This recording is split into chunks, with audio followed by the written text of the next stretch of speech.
Good afternoon dear student, आपका स्वागत है। देखिए चैप्टर 3 एक्सरसाइज 3.1 मैट्रिसेस आप व्यू के क्वेश्चन कर रहे हैं। कुछ क्वेश्चन हमने कल किए थे और आगे बढ़ते हैं। आज आपके पास एक मैट्रिक्स आपको बनानी है। उस मैट्रिक्स का ऑर्डर है 3/4। 3/4 ऑर्डर की मैट्रिक्स बनानी है। ठीक है, मैट्रिक्स बोलिए, आप भी बोलिए, एक ही बात है। मैट्रिक्स बोलिए चाहे आप भी बोलिए, एक ही बात है।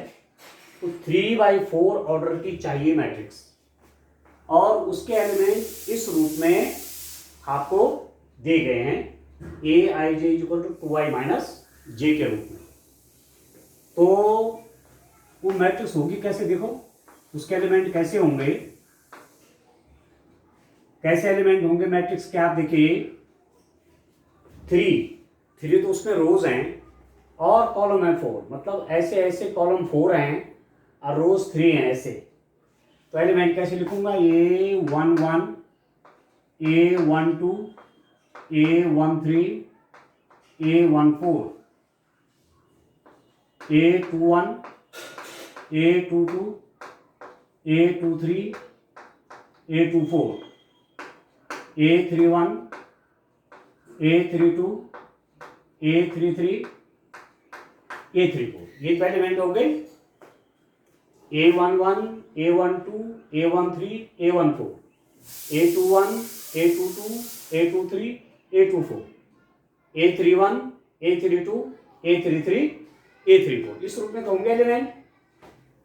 और Aij इस रूप में दिखा रखा है। Aij का मतलब हुआ, I मतलब ये रो है और J मतलब एक कॉलम है। Aij इस रूप में दर्शा रखा है। ठीक है, तो आप एलिमेंट निकाल लीजिए। देखिए A11, इस एलिमेंट को कैसे निकालेंगे, देखो I भी 1 है और J भी 1 है। ये हो जाएगा 2 × 1 - 1। I भी 1 J भी 1, तो 2 × 1 - 1 कितना हो जाएगा, 1 हो गया।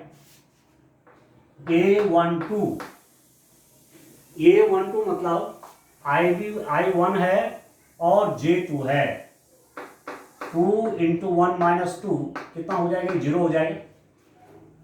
2i - j है ना, I आपका कितना है, 1 है और J कितना है, 2 है। तो 2 × 1 - j मतलब 2, ये भी 0 हो गया। A13 कितना हो जाएगा, A13 I 1 J 3, तो 2 × 1 - 3। ठीक है, I की जगह पे 1 है, J की जगह पे 3 है, तो 2 × 1 - 3 हुआ, 2 - 3 हुआ आपका -1। A14 मतलब I की जगह पे 1, J की जगह पे 4, 2 × 1 - 4, ये हो जाएगा -2। 2 × 1 I की जगह पे 1, J की जगह पे 4, 2 × 1 - 4 आपका -2 आ गया। ठीक हो गया। अब A11 A12 A13 A14 सब निकल गए। अब A21 वाला निकालो। A21 कितना है, A21 I की जगह पे 2, ठीक है, J की जगह पे 1, तो 2 × 2 - 1, ये हो गया आपका 3। I की जगह पे 2, 2 × 2 - 1, 3 हो गया। A22 मतलब I की जगह पे 2, J की जगह पे 2, 2 × 2 - 2, ये हो गया आपका 2, 2 × 2 = 4, 4 - 2 आपका कितना हो गया, 2 हो गया। A23 = कितना हो गया, I की जगह पे 2, J की जगह पे 3, 2 × 2 - 3, ये हो गया 1। ठीक है, 2 × 2 = 4 - 3 1 हो गया। A24, ठीक है, A24 का मतलब हुआ I की जगह पे 2, J की जगह पे 4, 2 × 2 - 4, ये आपका कितना हो गया, 0। ठीक है, ऐसे आप निकालिए। A31 निकालिए। A31 का मतलब हुआ I की जगह पे 3, J की जगह पे 1, तो 2 × 3 - 1, ये आ गया 5। A32 का मतलब हुआ I की जगह पे 3, J की जगह पे 2, 2 × 3 - 2, ये हो गया 4। ठीक है, 3 2 6 - 2 कितना हो गया 4। A33 कितना हुआ, I भी 3, J भी 3, 2 × 3 - 3, ये हो गया 3। A34 हुआ 2 × I की जगह पे 3 और J की जगह पे 4, तो 2 × 3 - 4, तो ये हो गया आपका 2। ठीक हो गया। अब जो मैट्रिक्स आपके पास आई, जो मैट्रिक्स मेरे पास है A = ये हुई कितनी, अब वैल्यू रख लीजिए। जो आपको 3/4 की मैट्रिक्स चाहिए थी, जिसका एलिमेंट एक एलिमेंट ये है, तो मैंने कहा वो माना वो मैट्रिक्स A है, तो ये है A = क्या हो जाएगा, A11 है 1, A12 0, A13 -1, A14 -2, A21 आपका 3, A22 2, A23 1, ये आपका 0, A31 आपका 5, ये 4, A3, ये 2, ये आ गया 3/4 की मैट्रिक्स। ठीक है, 1 0 -1 -2, 3 2 1 0, 3 2 1 0, 5 4 3 2। बस इस रूप में डियर स्टूडेंट आपने कोई मैट्रिक्स निकालनी है जिसका कोई एलिमेंट दिया हुआ है। ये जनरल एलिमेंट है, इसको बोलते हैं जनरल एलिमेंट, और ये है पर्टिकुलर एलिमेंट, कोई विशिष्ट अवयव। अरे सामान्य अवयव, इस सामान्य अवयव से सारे अवयव निकलते हैं, जनरल एलिमेंट से सारे पर्टिकुलर एलिमेंट निकलते हैं। ठीक हो गया, तो ये आपको क्लियर हो गया होगा। अब मैं चलता हूं नेक्स्ट क्वेश्चन नंबर 6 पे देखते हैं। क्वेश्चन नंबर 6 आपका कितना होता है, देखिए डियर स्टूडेंट, क्या करना होगा उसमें। आज मुझे लगता है 2 बच्चे नहीं जुड़े हैं,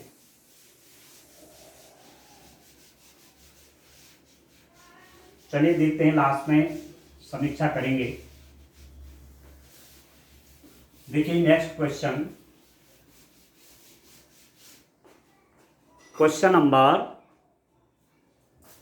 नेक्स्ट क्वेश्चन देखिए डियर स्टूडेंट, क्वेश्चन नंबर 6 देखिए। क्वेश्चन नंबर 6 है, find the value of x, y and z from the following equation.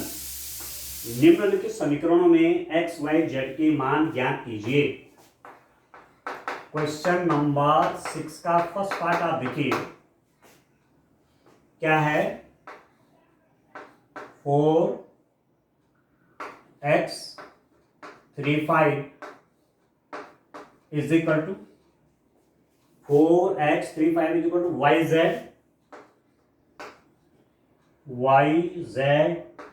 15। देखिए डियर स्टूडेंट, बहुत इंपॉर्टेंट क्वेश्चन है ये, आपको x y z की वैल्यू निकालनी है। देखिए ये 2 मैट्रिसेस हैं, एक मैट्रिक्स आपकी है, एक मैट्रिक्स आपकी है। मैट्रिक्स बोलो, आप भी बोलो एक ही बात है, आप भी हो या मैट्रिक्स बोलो, मैट्रिक्स बोलो।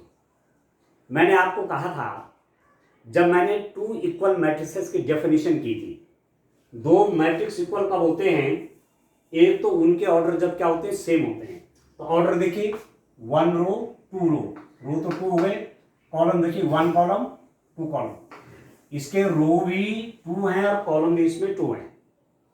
इसके रोज कॉलम काउंट करिए, 1 2, 2 रोज हैं, कॉलम 1 2, ये देखिए 2/2 इसका ऑर्डर हो गया, 2/2 इसका ऑर्डर हो गया। तो 2 मैट्रिसेस इक्वल कब होती हैं, एक तो उनके ऑर्डर सेम होने चाहिए, दूसरी बात उनके करस्पॉन्डिंग एलिमेंट सेम होने चाहिए, संगत अवयव। अब यहां पर जब इक्वल का साइन लगा हुआ है, इसका मतलब ये मैट्रिक्स है, इसके इक्वली तो दिया हुआ है आपको।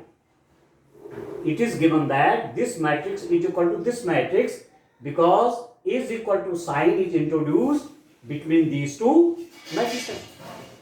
इन 2 मैट्रिक्स के बीच में इक्वल का साइन लगा रखा है, इक्वलिटी का। it means these two matrices are equal. Now, if these two matrices are equal, then their corresponding elements should be equal. इनके संगत अवयव समान होने, संगत अवयव मतलब ये होना चाहिए इसके इक्वल, ये होना चाहिए इसके इक्वल, ये होना चाहिए इसके इक्वल, ये होना चाहिए इसके इक्वल. ठीक हो गया? तो आप लिखेंगे comparing the corresponding element, comparing the corresponding elements of matrices.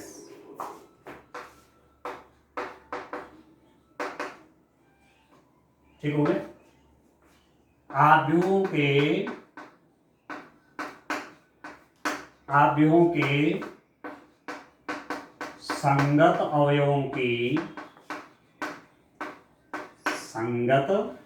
अवयवों की तुलना करने पर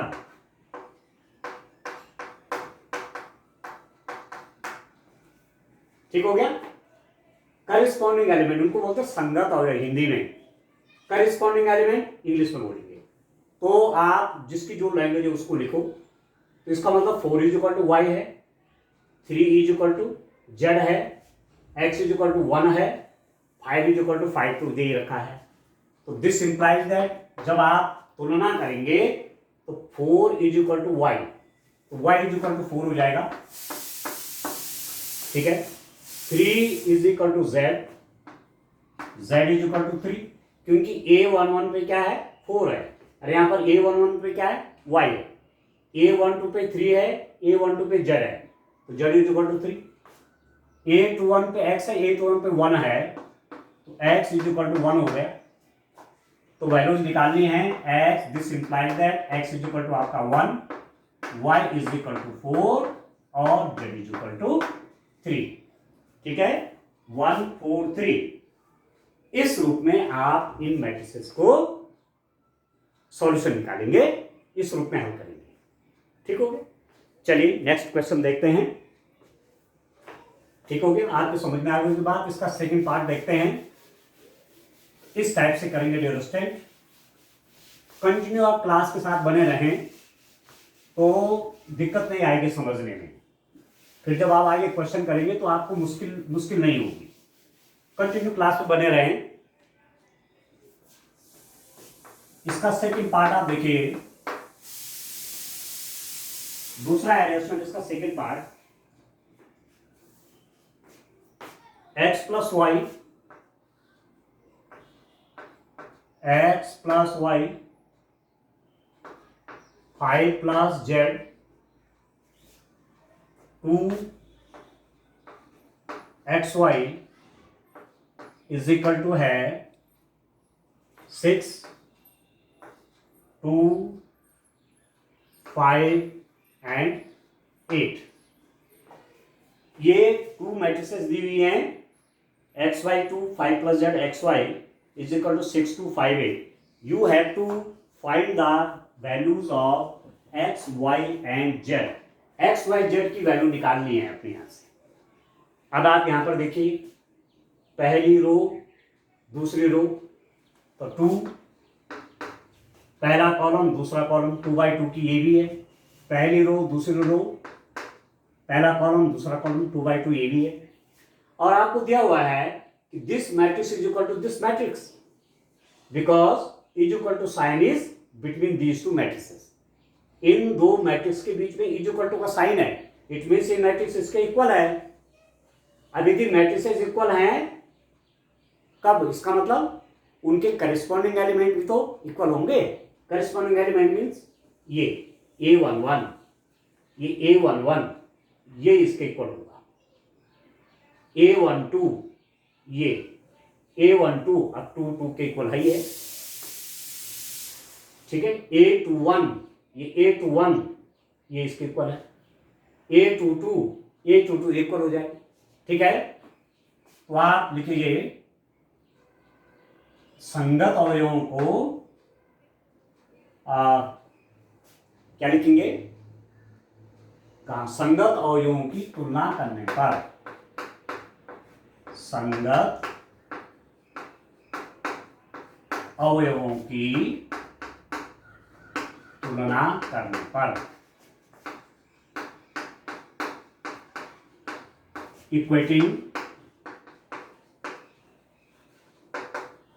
equating the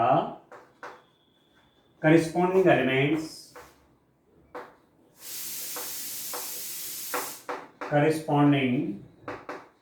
equating the corresponding elements of matrices। क्या हो जाएगा? corresponding element, this is equal to this, means x plus y is equal to 6, equation number 1। ठीक हो गया? ये तो इसके ऊपर है, ये this plus this is equal to this, 5 plus z is equal to 5, equation number 2। और तीसरा क्या हो जाएगा? this xy is equal to 8, xy is equal to 8, equation number 3। ठीक हो गया? अब आप देखिए x y z की वैल्यू निकालनी है। इक्वेशन नंबर 2 से आप देखिए यहां से तो z की वैल्यू बड़ी आसानी से निकल जाएगी। फ्रॉम इक्वेशन 2 आप देखिए समीकरण 2 से 5 plus z is equal to 5, this implies that z is equal to 0। z की वैल्यू कैसे निकलेगी? ये 5 वहां जाएगा तो माइनस में चला जाएगा, z की वैल्यू निकल गई 0। तो z की तो निकल गया। अब x y कैसे निकालेंगे? इक्वेशन नंबर 1 और 3 को हल करके आप x और y की वैल्यू निकालेंगे। We have to solve equation 1 and 3 to find the value of x and y। तो x प्लस y आपका 6 है, x y आपका 8 है, तो सॉल्व कर लीजिए। सॉल्विंग, या लिखिए फ्रॉम इक्वेशन 1 समीकरण 1 से y इज इक्वल टू कितना? 6 माइनस एक्स। इस इक्वेशन से y की वैल्यू निकालते हैं। सब्स्टिट्यूशन मेथड कर रहा हूं, प्रतिस्थापन विधि। y की वैल्यू कैसे निकली? ये x1 चला जाएगा 6 माइनस एक्स। इस y की वैल्यू को आप इक्वेशन नंबर 3 में रखिए। ठीक है ना? ये जो y की वैल्यू आई उसमें मैंने कहां रखा? इक्वेशन 3 में। फ्रॉम इक्वेशन 3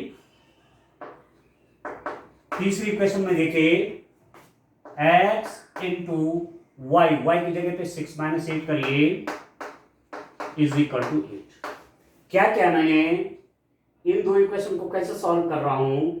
इक्वेशन नंबर 1 से y की वैल्यू निकाली, वो निकला 6 माइनस एक्स, उसको इक्वेशन नंबर 3 में रख दिया।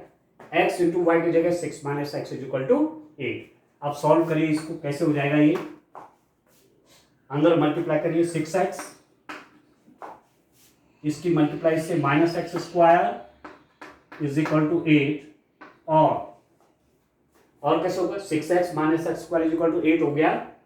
सबको राइट हैंड साइड में ले लीजिए। ये माइनस एक्स प्लस हो जाएगा, प्लस है माइनस हो जाएगा, तो राइट हैंड साइड में जाएगा तो एक्स स्क्वायर, ये भी राइट साइड में जाएगा तो माइनस 6x, और प्लस 8 तो यही है, उसका मैंने साइड चेंज नहीं किया। तो ये हो गया इक्वेशन आपकी, x square minus 6x plus 8 is equal to 0। अब इस इक्वेशन की क्वाड्रेटिक इक्वेशन है, ये द्विघात समीकरण है। द्विघात समीकरण के रूट कैसे निकालते हैं, क्वाड्रेटिक इक्वेशन के रूट कैसे फाइंड आउट करते हैं, द्विघात समीकरण के मूल कैसे निकालते हैं, तो आपने यहाँ एक फैक्टराइजेशन मेथड पढ़ा हुआ है। ये जो मिडिल टर्म है इसको स्प्लिट करिए, इसके दो भाग करिए, 2 पार्ट करिए, और ऐसे पार्ट कर दें कि उसका सम और डिफरेंस तो माइनस 6x आ जाए, और उनका मल्टीप्लाई करेंगे तो इसके इक्वल बन जाए। जैसे आप देख रहे हैं एक्स स्क्वायर और 8 का मल्टीप्लाई कितना हो गया? 8x स्क्वायर हुआ। अब इसके दो ऐसे पार्ट करिए कि उनको सब्ट्रैक्शन या एडिशन, जोड़ या घटाने पे तो माइनस 6x हो जाए, और उनका मल्टीप्लाई करके कितना हो जाए? 8x स्क्वायर आ जाए। क्लियर है? तो मैं क्या कर लूंगा, देखिए एक्स स्क्वायर, इसको लिख देता हूं माइनस 6x। देखिए माइनस 6x को मैंने लिखा minus 4x minus 2x, minus 4x और माइनस 2x आपका माइनस 6x हुआ। माइनस 4x माइनस 2x कितना? माइनस 6x, और माइनस 4x और माइनस 2x का मल्टीप्लाई करेंगे -4x और -2x का मल्टीप्लाई करेंगे तो माइनस माइनस प्लस हो गया, 4 2 8, 8x² आ गई। समझ रहे हैं? तो ये तरीका है मिडिल टर्म को स्प्लिट करके फैक्टर निकालने का। अभी दो जो फैक्टर आए उसका मल्टीप्लाई इन दोनों के मल्टीप्लाई के बराबर हो गया। ठीक है, अब आप आराम से इसके फैक्टर कर लीजिए। देखिए यहां से इसमें कॉमन क्या है, यहाँ x² है, यहाँ x कॉमन ले लीजिए, ये हो जाएगा x - 4, x कॉमन आ गया, यहां पर x बचा, x - 4, यहां से -2 बाहर ले लीजिए आप इन दोनों से, ये हो जाएगा x - 4, ये भी आपका 0 हो गया। ठीक है दोस्तों, x कॉमन ले लिया, x - 4, यहां से इन दोनों में -2 कॉमन लिया तो यहां पर तो x बचेगा, यहाँ -4 ही तो आएगा क्योंकि इसका इससे मल्टीप्लाई करेंगे तो यही आएगा। देखो -2 × x -2x और -2 × -4 +8 0 हो गया। अब x - 4 और x - 4 दोनों कॉमन ले लीजिए, ये तो कॉमन आ गया, x - 4 x - 4 कॉमन आ गया, x - 4 कॉमन आ गया तो क्या बचा x - 4 तो कॉमन है तो -2 बच जाएगा, कितना हो गया 0। ठीक हो गया। तो एक तो मेरे पास यहां से क्या आया हुआ था, z = 0 आया हुआ था, बाकी वैल्यूज मैं यहां से फाइंड आउट करता हूं। अब आप देखिए आपके पास इक्वेशन क्या आई है, इक्वेशन मेरे पास आई है x - 4 x - 2 = 0। इफ x - 4 आपका 0 हो गया तो दिस इंप्लाइज दैट x = 4 हो गया। यदि x - 4 0 हो गया तो x = कितना हो गया, 4 हो गया। यदि ये 0 है, x - 2 = 0, this implies that x = 2 होगा। इसको 0 करूंगा तो x = 4 हो गया, इसको 0 करूंगा तो x = 2 हो गया। अब बड़ा इंटरेस्टिंग हो गया, देखिए देखिए डियर स्टूडेंट, यदि x = 4 है तो y = कितना होगा, इस x की वैल्यू को इसमें रखे, देखिए x की वैल्यू को यहां रखता हूं 4, तो 4 + y = 6, तो y कितना हो जाएगा 6 - 4, तो y आपका 2 बन गया। और यदि x = 2 है, इफ यदि अब x की दो वैल्यूज आई है ना, x के हमारे पास 2 वैल्यूज है, एक तो 4 है एक 2 है, तो यदि मैं x = 4 इस इक्वेशन में रखता हूं तो 4 + y = 6 +4 हो जाएगा तो -4 हो जाएगा, तो y = 2। यदि मैं x = 2 रखता हूं यहां ये वाला, तो 2 + y = 6, तो y = आ गया 4। ठीक हो गया। तो यहां पर x y z के देखो, यदि मैं इसको लेता हूं x = 4 y = 2 z = 0, z = तो 0 ही है, वो तो सभी के लिए 0 है, पर x y की डबल वैल्यूज हैं। यदि x = 4 लेते हैं तो y = 2 आ रहा है। वैसे देखो 4 × 2 आपका 80 होता है। यदि x आपका 2 आ रहा है तो y मेरा 4 आया है और z आपका 0 हो गया। x = 2 y = 4 z = 2, तो ये वैल्यूज हो गई, ये दो पेयर में x y z की वैल्यूज दी। ठीक हो गया। इस रूप में आपने इन इक्वेशंस को सॉल्व करना है। अभी जो इक्वेशंस हैं ये मैट्रिक्स फॉर्म में है, देखिए फंक्शंस तो है ये, अभी मैट्रिक्स के जो एलिमेंट है वो फंक्शन के रूप में है। ठीक हो गया ना। चलिए अब इसके बाद नेक्स्ट क्वेश्चन देखते हैं, इसका थर्ड पार्ट देखते हैं। तो ये कितने सरल से क्वेश्चन हैं और एग्जाम में आने वाले हैं, एग्जाम में भी पूछे जाते हैं, तो करिए ध्यान से।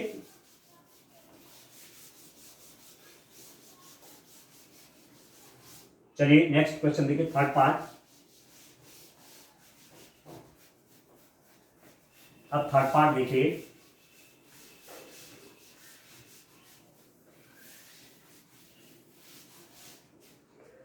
ठीक है, इसका थर्ड पार्ट देखते हैं। थर्ड पार्ट आपका क्या है, आप देखिए 2 मैट्रिसेस आपको दे रखे हैं, देखिए x plus y plus z, फिर है एक्स प्लस जेड, फिर है y plus z is equal to 9, 5, 7। ये है डेस्टिन x plus y plus z, x plus z y plus z, ये है 9, 5, 7। ये दो मैट्रिसेस हैं। इन मैट्रिसेस से ये दो मैट्रिक्स इक्वल है। ठीक है, अब पहले तो देखिए ऑर्डर इनके सेम है कि नहीं, भले इनका ऐसे देखने की जरूरत है नहीं, इसलिए नहीं है कि इज इक्वल टू का साइन है बीच में, दिया हुआ है कि मैट्रिक्स इसके इक्वल है, परंतु फिर भी अपनी जानकारी के लिए कि इसका ऑर्डर क्या है, इसकी कोटि क्या है। देखो first row, second row, third row, 3 तो रो है, 3 रोज, कॉलम कितना है, कॉलम एक ही तो हुआ। ये प्लस प्लस है बीच में, अलग अलग नहीं है, ये पूरा एक ही है, ये पूरा एक है, ये पूरा एक ही है, वाई और जेड अलग अलग नहीं है, तो कॉलम एक ही हुआ 3/1। इसमें देखिए 1 रो, सेकंड रो, थर्ड रो, 3 रोज हैं, कॉलम एक ही तो है, देखो ये आ गया 1। तो दोनों के ऑर्डर सेम हो गए। ठीक है ना, भले ही इज इक्वल टू का साइन है तो हमने तो मानना ही है कि दोनों इक्वल हैं। ठीक है ना, परंतु मैं थोड़ा सा आपकी जानकारी के लिए कि ऑर्डर कैसे फाइंड आउट करते हैं, तो इसका ऑर्डर भी 3/1 है, इसका ऑर्डर भी 3/1, and it is given that these two matrices are equal, means is equal to sign is introduce दिया, यहाँ बीच में बराबर का चिन्ह है, इसका मतलब ये मैट्रिक्स इसकी इक्वल है। अब ये मैट्रिक्स इसकी इक्वल है, मतलब दो मैट्रिक्स इक्वल कब होते हैं, एक तो उनके ऑर्डर सेम होने चाहिए, दूसरे उनके करस्पॉन्डिंग एलिमेंट सेम होनी चाहिए। मैट्रिक्स का ऑर्डर सेम, और दूसरी बात संगत अवयव समान। अब इसका पहला एलिमेंट ये है, इसका पहला एलिमेंट, तो ये इसके इक्वल, ये इसके इक्वल होना चाहिए, ये इसके इक्वल होना चाहिए, बस। तो लिख दीजिए कंपेयरिंग द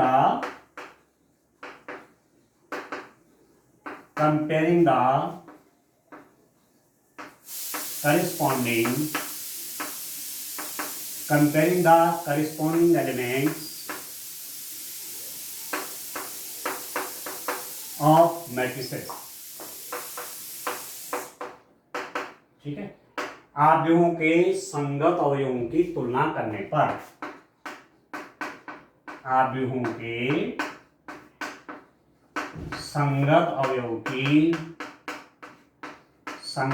अवयवों की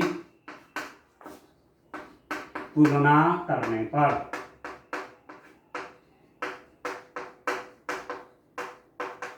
ठीक है, क्या हो जाएगा, x plus y plus z 9 हो गया, x plus y plus z is equal to 9, equation number 1। x plus z is equal to 5, equation number 2।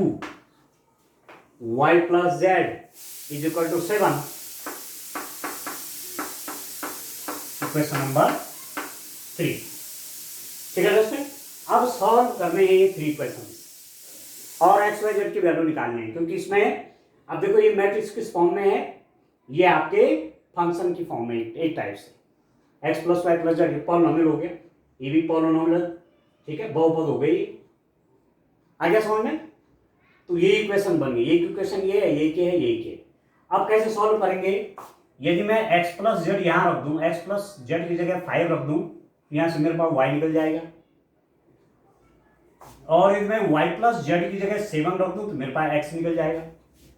जब x भी निकल गया, y भी निकल गया, तो इस इक्वेशन में रख दूंगा, मुझे z निकल जाएगा। ठीक है, तो फ्रॉम इक्वेशन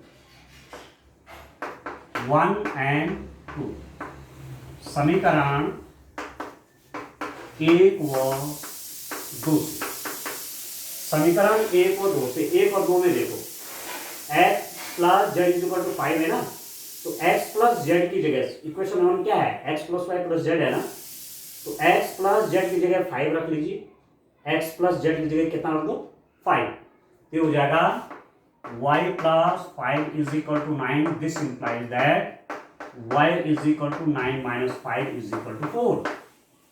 y की वैल्यू 4 आ गई। अब फिर किस किस इक्वेशन को लेते हैं, इक्वेशन 1 और 3। सॉल्विंग इक्वेशन 1 एंड 3, समीकरण 1 और 3 को हल करने पर जहां पर y प्लस जेड का मान है, अब आप ये भी लिख सकते हैं कि putting the value of y plus z is equal to 7 in equation number 1। समीकरण 1 में y plus z is equal to 7 रखने पर ऐसा लिख दीजिए, समीकरण 1 में y plus z is equal to 7 रखने पर। कहां से, इक्वेशन नंबर 3 से। तो देखो क्या छूटेगा, y प्लस जेड की जगह 7, इक्वेशन 1 है आपका x plus y plus z. Y plus z को मैं इक्वेशन 3 से उसकी जगह 7 रख रहा हूं, 7 और राइट हैंड साइड तो 9 आई है, ठीक हो गया। तो x की वैल्यू कितनी निकल गई दोस्तों, 9 माइनस 7 ही आ गया 2। तो x की वैल्यू आपके पास 2 है और y की वैल्यू है 4, ठीक है। तो फ्रॉम इक्वेशन 1 ये आप लिखेंगे putting the value of x is equal to 2 and y is equal to 4 in equation number 1। समीकरण 1 में x is equal to 2, x is equal to 2 और y इज इक्वल टू 4 रखने पर तो मेरा इक्वेशन 1 से z की वैल्यू आ जाएगी फ्रॉम इक्वेशन 1। अब लैंग्वेज आप लिख लीजिए जो भी आपको पसंद है। फ्रॉम इक्वेशन 1 x की जगह कितना 2, 2 प्लस y की जगह कितना 4 plus z is equal to 9। This implies that 2 plus 4 कितना होगा 6, 6 plus z is equal to 9, z is equal to 9 minus 6, ये हो गया आपके पास 3। तो x की वैल्यू आई 2, y की वैल्यू आई 4 और z की वैल्यू आई आपके पास 3, ठीक है ना। बस तो ये तो करना था। तो आपके पास एज रिजल्ट जो आया, आपने वैल्यू एक्स वाई जेड की निकालनी है, बाकी और कुछ नहीं करना है, ठीक है। तो x इज इक्वल टू हो गया understand, x is equal to 2, y is equal to 4 and z is equal to 3। बस ये आपको फाइंड आउट करना था, x is equal to 2, y is equal to 4 और z इज इक्वल टू 3। बस केवल इतना चाहिए था, इतना ही करना है, ठीक है। चलिए क्वेश्चन और देखते हैं। तो इस रूप में करना है। अब आप देख रहे होंगे कि क्वेश्चन का नेचर कितना सरल है यहाँ पर, परंतु प्रैक्टिस करेंगे रियल स्टेट तो अच्छी कमांड हो जाएगी। डेली क्लास से जुड़े, कुछ बच्चों की तारीफ है कंटिन्यू जुड़ रहे हैं, ये अच्छी बात है। जो कंटिन्यू जुड़ेगा तो उस बच्चे को दिक्कत नहीं होगी समझने में, जो कभी कभी जुड़ेंगे उनको प्रॉब्लम हो जाएगी। तो चलिए अब नेक्स्ट क्वेश्चन देखते हैं कैसे सॉल्यूशन होगा। नेक्स्ट क्वेश्चन देखिए, समीकरण आपको दिया हुआ मैट्रिक्स में से ए बी सी डी की वैल्यू निकालिए। क्वेश्चन नंबर है 7, find the values of a b c d from the equations. यहाँ इक्वेशन दे रखी हैं, इक्वेशन दी हुई है, इससे ए बी सी डी की वैल्यू निकालनी है। क्वेश्चन नंबर 7 देखिए। अब इक्वेशन है किस फॉर्म में, मैट्रिक्स फॉर्म में। देखिए कैसी इक्वेशन है, a minus b, 2a minus b, 2a plus c, 3c plus d is equal to -1, 5, 0, 13। a minus b, 2a plus c, 2a minus b, 3c plus d is equal to -1, 5, 0, 13। इसमें से a b c d की value आपको निकालनी है। ये equation दे रखी है। ये इक्वेशन कैसे, मैट्रिक्स फॉर्म में है। मैट्रिक्स फॉर्म में ऐसी बनती इक्वेशंस। अब आप देखिए ये 2 मैट्रिसेस इक्वल है, कैसे पता चला, इज इक्वल टू का साइन है। अब इज इक्वल टू का साइन है, इसका मतलब करस्पॉन्डिंग एलिमेंट्स सेम होंगे, ठीक है। आप लिख दीजिए अवयवों के संगत अवयवों की तुलना करने पर, comparing the corresponding elements of matrices. क्या क्या हो जाएगा दोस्तों, देखो A11 की जगह पे A माइनस बी है, यहाँ पर A11 की जगह पे -1 है, तो क्या हो जाएगा A minus b is equal to -1। ये इक्वेशन नंबर 1 है। ठीक है, चलो और इधर से लिखते हैं, जगह मिल जाएगी उधर काम करने के लिए। यहां से देखिए A minus b is equal to -1, equation number 1। ये A12 है, element A12, A11 A12 A12 ये A12 है, इक्वल होंगे 2A plus C is equal to 5, equation number 2। A21 यहाँ देखिए 2A minus b is equal to 0, equation number 3। A22 3C plus D is equal to 13, equation number 4। You have to find the values of A, B, C, D। इनकी values निकालने, ये क्या हैं। ठीक हो गया। अब देखिए मेरे पास 4 इक्वेशंस हैं और 4 अननोन है। अननोन मतलब अज्ञात।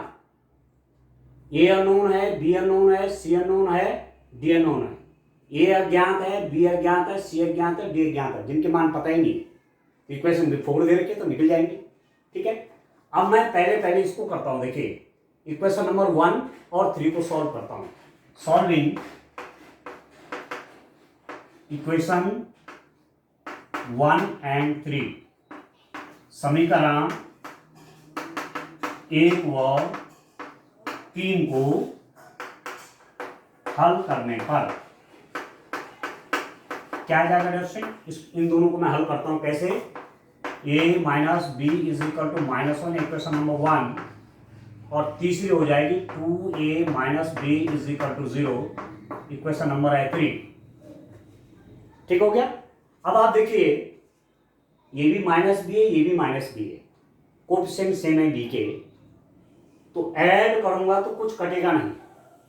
सब्ट्रैक्शन करूंगा, यहां पर लिख देंगे आप सब्ट्रैक्टिंग इक्वेशन 3 फ्रॉम इक्वेशन 1। समीकरण 3 को समीकरण 1 में से घटाने पर सब्ट्रैक्टिंग, ठीक है, सब्ट्रैक्शन करूंगा, ये प्लस साइन है, ये हो जाएगा नेगेटिव, ये माइनस साइन है, ये हो जाएगा प्लस। ठीक है, जब सब्ट्रैक्शन होता है तो नीचे के साइन चेंज हो जाते हैं। प्लस साइन है नेगेटिव है, माइनस है प्लस हो गया, जीरो का तो कोई साइन नहीं है, और प्लस भी माइनस बी से कट गया तो -2A प्लस ए हो गया -A is equal to right hand side में -1, तो this implies that A is equal to 1 आ गया। A की वैल्यू तो आ गई 1। ठीक हो गया। अब कितना बढ़िया हो गया, A की वैल्यू 1 आ गई, तो A की वैल्यू को इक्वेशन नंबर 1 में रखिए। ठीक है, समीकरण 1 में A इज इक्वल टू 1 रखने पर putting A is equal to 1 in equation 1 we get, क्या मिलेगा, A की जगह पे 1 कर लीजिए, 1 minus b is equal to -1। ठीक हो गया। अभी B को राइट हैंड साइड में ले लेंगे, इस -1 को लेफ्ट हैंड साइड में ले लेंगे, तो this implies that minus b right में आएगा तो प्लस हो जाएगा, और ये -1 लेफ्ट में आएगा तो 1 + 1, this implies that B is equal to क्या हुआ, 2 आ गया। तो A की वैल्यू आ गई 1 और B आ गया 2। दो बातें तो हो गई क्लियर, A भी निकल गया, B भी निकल गया। अब C और D चाहिए। ठीक है, अब मुझे ज्यादा कुछ नहीं करना पड़ेगा, है ना। आप ही देखिए दूसरी इक्वेशन क्या है, देखो 2A + C = 5 है। इसी इक्वेशन में मैं A की वैल्यू रख दूंगा तो मुझे C निकल जाएगी, और जब C निकल जाएगी तो उसे मैं 4th में रख दूंगा। ठीक है, आप लिखिए putting A is equal to 1 in equation 2। Equation 2 में A इज इक्वल टू 1 रखिए, तो 2 × 1, ठीक है, 2 × ठीक है दोस्तों, 2 × 1 plus c is equal to 5 है। ए की जगह तो 1 रख रहा हूँ ना, ए की वैल्यू 1 है। 2 into 1 plus c is equal to 5, ये 2 हो गया, राइट हैंड साइड में आके नेगेटिव हो जाएगा, तो 5 माइनस 2 कितना हो गया, 3 हो गया। तो सी की वैल्यू 3 आ गई। अब सी की वैल्यू 3 आ गई तो कहां रख दीजिए उसको रख दीजिए क्वेश्चन नंबर 4 में। ठीक है, आप लिख देंगे। ठीक है दोस्तों, तो इस रूप में करना है आपने। सिंपल सी बातें हैं, इक्वेशन सॉल्व करने आपको आती है। ठीक है, समीकरण 4 में c बराबर 3 रखने पर putting the value of c is equal to 3 in equation number 4, what we get, 3 into c की जगह पे आप 3 कर लीजिए, plus d is equal to 13, this implies that 9 plus d is equal to 13, this implies that d is equal to 13 minus 9, तो d की value कितनी आ गई, 4। तो आपके पास जो रिजल्ट आया उसको मैं लिख देता हूं, यहां पर लिख देते हैं। ए बी सी डी की वैल्यू फाइंड आउट करनी थी, तो आपके पास देखिए student, a is equal to 1, b is equal to 2, c is equal to 3 और डी इज इक्वल टू 4 आया। ठीक है, 1 2 3 4 ये आ गया ए बी सी डी की वैल्यू। ठीक है, तो ये क्वेश्चन देखिए कितने सरल हैं आपके लिए, टफ नहीं है, आसान है। ठीक है, तो 7 क्वेश्चंस हो गए। अब एमसीक्यूज हैं, इनको नेक्स्ट लेक्चर में देखेंगे। ठीक है ना, तो आप डेली का काम डेली करिए, जो ढंग से आप भेज रहे हैं, कुछ बच्चे तो भेज रहे हैं डेली का काम डेली लेना बच्चों। ठीक है, तो आज के लिए इतना काफी है। Thank you.